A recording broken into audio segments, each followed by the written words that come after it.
15장 말씀은 이른바 포도나무의 비유입니다. 나는 포도나무여 너희는 가지라. 예수님과 제자들의 관계를 포도나무에 비유하여 예수님께서 돌아가시고 난 후에 세상에 남아서 복음을 전할 제자들이 기억해야 할 중요한 메시지를 담아 주신 것입니다. 1절 말씀 보시면 나는 참 포도나무요 내 아버지는 농부라. 예수님은 그냥 포도나무라 말씀하지 않으시고 말씀에 보면 어떤 포도나무요? 참 포도나무다 이렇게 말씀하셨어요. 포도나무라고 해서 다 같은 포도나무가 아니라는 말씀이지요. 어떤 포도나무에 가지냐에 따라서 그 맺는 열매도 다 각각이죠. 감람나무 중에도 참감람나무와 돌감람나무가 있는 것처럼 포도나무라고 해서 다 같은 포도나무가 아닙니다. 이 말씀은 또한 한편으로 포도나무 중에도 열매를 맺는 포도나무가 있고 열매 맺지 못하는 포도나무도 있다는 그런 말씀이기도 합니다.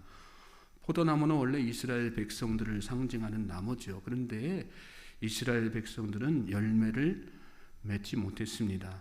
그러나 예수님께서는 그들과 달리 좋은 열매를 맺는 삶의 모본을 이 땅에서 보여주셨지요. 그래서 예수님은 예수님 자신을 참 포도나무라고 말씀하신 것입니다.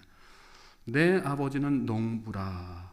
농부는 포도원지기와는 다르죠. 포도원지기는 농부로부터 삭슬 받고 포도 열매를 훔쳐가는 도둑이라든지 또 각종 짐승, 여우와 승냥이 같은 그런 짐승들로부터 포도원을 지켜내는 일만 감당하면 됩니다. 농부는 다릅니다. 농부의 관심은 어디에 있을까요? 열매에 있지요. 밭을 갈고 거름을 주고 때로는 불필요한 가지를 제거함으로써 좋은 열매를 맺도록 하는 것, 그것이 농부의 마음이고 목적입니다. 여기서 우리는 농부이신 하나님의 마음을 우리가 잘 알아야지 됩니다. 하나님의 관심은 1차적으로는 우리가 구원받는 것에 있지만 궁극적으로는 좋은 열매를 맺게 하는 데에 있으시다는 것입니다. 그래서 구원받은 백성들의 삶에 깊숙이 개입하시고 좋은 열매를 맺을 수만 있다면 할 수 있는 모든 방법들을 동원하시는 것입니다. 그것이 하나님의 섭리라고 하는 것입니다. 새벽 시간이지만 한번 따라해 보시겠어요? 섭리. 그러니까 하나님께서는 계속해서 우리 삶에 개입하시고 역사하시고 우리를 좋은 쪽으로 이끌어 가시는 분이세요. 2절 말씀에 보면 그런 하나님의 마음이 더 분명하게 드러나지요. 2절 보십시오. 물은 내게 붙어 있어 열매를 맺지 아니하는 가지는 아버지께서 그것을 제거해 버리시고 물은 열매를 맺는 가지는 더 열매를 맺게 하려 그것을 깨끗하게 하시느니라. 물은 내게 붙어 있어 열매를 맺지 아니하는 가지는 무슨 뜻일까요? 예수님에게 붙어 있지만 구원받았지만 열매 맺지 못하는 사람들, 그런 말씀이죠. 물은 내게 붙어 있어 열매를 맺지 않는 자. 구원받았지만 예수 믿었지만 그럼에도 불구하고 삶에 아무런 열매 맺지 못하는 자, 그런 사람들에 대해서 하나님께서 지속적으로 관심 가지고 계시는 거예요. 여기서 열매란 무엇일까요? 성령의 열매지요. 빛의 열매지요. 또 성도의 내적 변화와 더불어서 외적인 변화를 동시에 말씀하시는 것이죠. 이 말씀은 예수 믿고 구원받은 그 사실에만 안주하면서 정작 삶의 내적 외적으로는 아무 변화가 없는 사람들에게는 날선 검과 같은 말씀입니다. 오늘 저와 여러분은 어떻습니까? 우리 삶에는 열매가 있습니까? 구원받았다는 것에 안주하면서 열매 없는 삶을 살고 있지는 않는가? 우리 자신을 돌아보는 이 새벽 되시길 바랍니다. 제거해 버리신다, 잘라버리신다, 그런 말씀이지요. 그런 사람은 결국은 가룟 유다처럼 버려지고 마는, 멸망받는 인생이 되고 만다는 준엄한 경고의 말씀입니다. 평생 동안 믿었지만 마지막 때에 이렇게 가라지 취급받고 죽은 가지 취급받고 버려지는 것처럼 불행한 인생은 없죠. 자, 그러면 하나님의 마음은 무엇일까요? 하나님은 그렇게 잘라내는 것을 즐겨 하시는 분이실까요? 그렇지 않지요. 하나님의 마음은 우리가 그런 인생 되지 않기를 바라는 마음이시죠. 열매 맺는 인생 되기를, 그래서 하나님의 놀라운 축복과 영광에 들어가기를 기대하시는 그런 마음이 하나님의 마음이시죠. 그리고 이를 위해서 우리 삶에 열매 맺지 못하는 우리의 삶의 모습들이 있다면 그 가운데에서 열매 맺지 못하게 만드는 그 잘못된 것들을 다 제거하시고 깨끗하게 하시죠. 제거한다는 말은 영어로 하면 cut off입니다. 잘라낸다는 그런 의미도 있지만 그 말씀을 헬라어 원어로 보면 들어 올리다 그런 의미도 있습니다. 포도나무는 줄기식물이기 때문에 종종 줄기가 땅에 내려져 있는 때가 많습니다. 그러면 어떤 일이 생기겠습니까? 산소와 빛이 차단되기 때문에 열매를 제대로 맺을 수 없게 되는 거죠. 그렇기 때문에 농부는, 포도원지기는 그냥 지나치고 말 수 있어요. 그런데 농부는 그런 거 지나치지 않죠. 어떻게 합니까? 줄기를 들어 올려서 나무에다가 다른 나무를 말뚝을 박은 다음에 거기에다가 이렇게 묶어주지 않습니까? 그게 포도 농사 아니겠습니까? 그것이 제거한다는 의미라는 거예요. 여러분, 우리의 삶에 왜 열매가 맺히지 않을까요? 가장 중요한 이유, 여러 가지 이유가 있겠지만 가장 중요한 이유는 안주하려는 경향이라는 거예요. 안주하는 거, 그냥 누워있는 상태, 땅에 내려져 있는 그 상태로 만족한다는 것입니다. 지금 이대로가 좋습니다. 나는 구원받았으니 그냥 나는 나중에 어차피 죽어서 천국 갈 거니까 그걸로 족합니다. 그래서는 열매를 맺을 수 없는 거죠. 변화산에서의 베드로처럼, 여러분 변화산상에서 예수님의 변모의 모습을 보고 베드로가 뭐라고 고백합니까? 그 영광스러운 마음에 물론 압도되어서 한 이야기지만 여기가 좋사오니 우리 세상으로 내려가죠. 저 아래로 내려가지 말고 여기서 그냥 살면 안 됩니까? 제가 집을 지어드리겠습니다. 주님 거하실 집을 제가 지어드리겠습니다. 그때 예수님께서 베드로에게 뭐라고 말씀하세요? 내려가자 말씀하세요. 내려가자.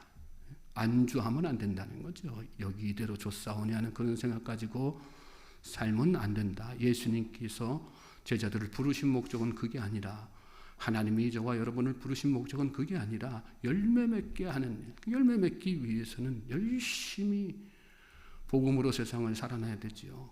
또 열매 맺기 위해서 정말 충성 헌신을 다 해야지 되는 거죠. 안주하지 않게 하시기 위해서 하나님께서 간혹 사용하시는 방법이 있어요. 그게 뭐냐? 연단이고 시련입니다.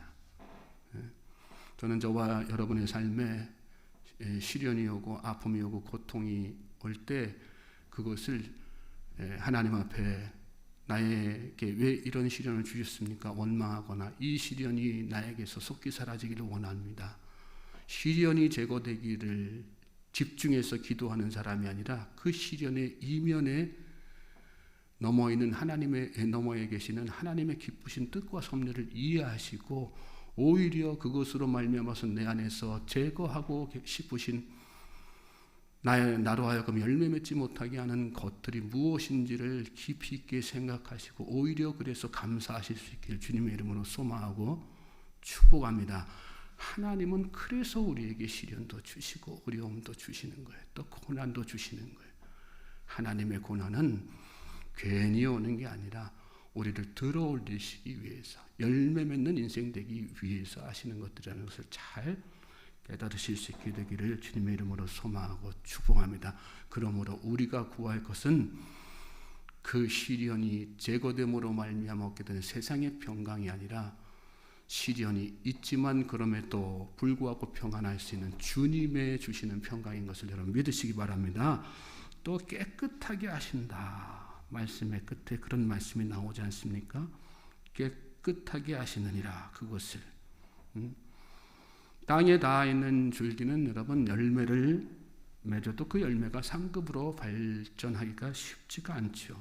썩어지기 십상이죠. 곰팡이가 슬기 십상이죠. 그래서 농부는 가지를 들러 올린 후에 물로 반드시 열매를 닦아주는 그런 작업을 합니다. 거기에 먼지가 묻어 있고 오염물이 묻어 있으면 제대로 된 참 열매를 맺을 수가 없기 때문입니다. 물은 보혈이죠. 물은 성령이죠. 물은 말씀이죠. 그래서 하나님은 우리를 늘 그리스도의 보혈로 깨끗하게 하시고 성령 충만함으로 깨끗하게 하시는 거예요. 말씀으로 깨끗하게 하시는 거예요. 믿습니까?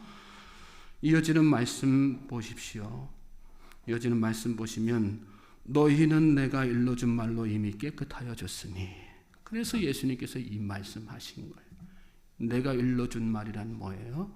예수님의 입을 통해서 전해진 하나님의 말씀 아니겠습니까? 그 말씀으로 제자들은 이미 깨끗해졌다는 거예요. 말씀으로 깨끗해진다는 사실을, 그래서 그렇게 말씀으로 성령으로 깨끗하게 되어야 참다운 열매를 맺을 수 있다는 그런 말씀을 하시는 거지요. 그러므로 여러분, 우리가 이 하루를 살아도 날마다 말씀을 묵상하고 날마다 말씀 붙잡고 살아야 되는 거예요. 말씀밖에 없습니다. 믿습니까? 4절 말씀 보십시오. 내 안에 거하라 나도 너희 안에 거하리라. 가지가 포도나무에 붙어있지 아니하면 스스로 열매를 맺을 수 없음 같이 너희도 내 안에 있지 아니하면 그러하리라. 내 안에 거하라 나도 너희 안에 거하리라. 어떤 모습으로 거하세요? 성령의 모습으로 거하시죠. 또 어떤 모습으로 거하세요? 말씀으로 거하시는 거예요.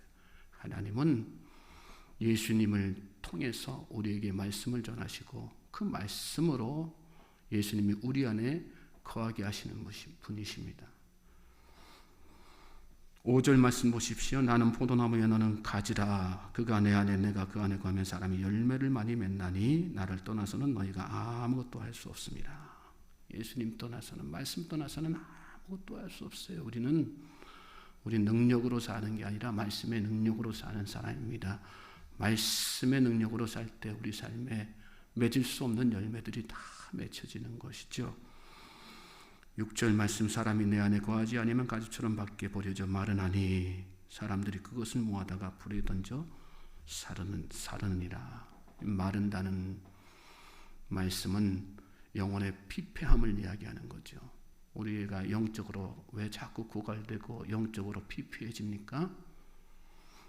영적으로 피폐해진 사람은 삶의 열매가 안 나타나지 않습니까? 왜 피폐해지는 건 말씀의 공급이 없기 때문에, 말씀 안에 거하지 못하기 때문에, 말씀으로 살지 않으니까, 세상 것 바라보고 사니까, 내 마음대로 되지 않으니까 자꾸 영혼이 피폐해지는 거죠.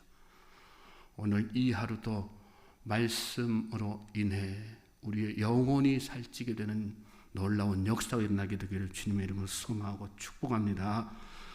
너희가 내 안에 거하고 내 말이 너희 안에 거하면 무엇이든지 원하는 대로 구하라. 그리하면 이루리라. 너희가 열매를 많이 맺으면 내 아버지께서 영광을 받으실 것이요 너희는 내 제자가 되리라. 너희가 내 안에 거하고 내 말이 너희 안에 거하면 무엇이든지 원하는 대로 구하라. 주님이 우리 안에 거하시고 우리가 주님 안에 거하면 여러분의 간구의 제목이 다 달라지죠. 오늘 저와 여러분의 기도의 제목, 간구의 제목은 어떤 제목입니까? 하나님께서 기대하시는 좋은 열매를 맺기 위한 기도 제목입니까? 아니면 세상 것들을 구하는, 세상 열매를 구하는 그런 인간적인 기도의 제목들입니까? 우리의 기도가 응답되지 않는 이유는 하나님께서 기대하시는 좋은 열매 맺는 기도의 제목이 아니라 인간적인 욕망을 추구하는 기도이기 때문입니다.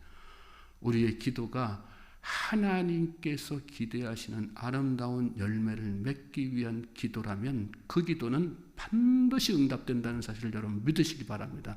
그래서 예수님께서 뭐라고 말씀하시는 거예요? 무엇이든지 원하는 대로 구하라. 무엇이든지 원하는 대로 구하라. 그리하면 이루리라. 이렇게 말씀하신 거예요. 오늘 저와 여러분에게 이런 기도의 응답의 역사가 일어나는 복된 날이 되기를 주님의 이름으로 소망하고 축복합니다. 우리가 많이 열매를 맺을수록 하나님은 영광 받으시는 거예요. 다른 것으로 영광 돌릴 수 있는 것이 아니면 살찐 염소 가지고 하나님 앞에 영광 돌리는 거예요. 이스라엘 백성들이 그렇게 살찐 짐승 잡아가지고 제사 드릴 때에 하나님 뭐라고 말씀하세요? 나 그거 필요한 사람, 하나님은 그거 필요하지 않으시다 그러셨어요. 모든 것들이 다 내 것이다 말씀하셨어요. 하나님께서 진정으로 원하시는 것은 우리 삶의 아름다운 열매입니다.